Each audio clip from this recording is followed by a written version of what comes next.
O Concello de Sanxenxo e a Deputación de Pontevedra levan a cabo de forma conxunta un proxecto de humanización da zona do Rebel, en Vilalonga.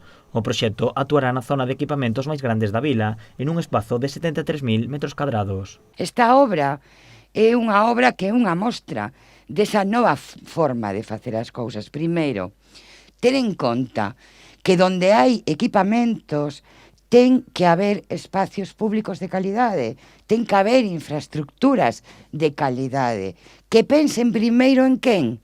Nos peóns, nas persoas. E aquí se ven, verdad?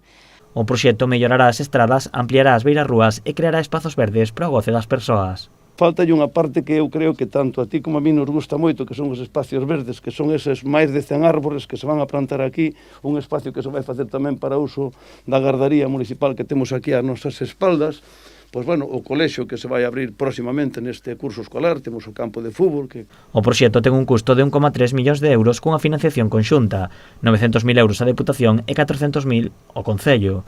Carmela Silva tamén cualificou a intervención como un exemplo das obras que se levan a cabo nos concellos de Pontevedra. Somos moi conscientes de que non podemos seguir a facer as cousas como as facíamos. As facemos de outra forma, con outros valores. Mobilidade amable, seguridade, accesibilidade, respeto ao entorno, creación de espacios para disfrute das persoas. E eu síntome moi orgullosa de que isto este así a acontecer. O alcalde mostrou a súa satisfacción por responder a unha demanda dos veciños de Vilalonga.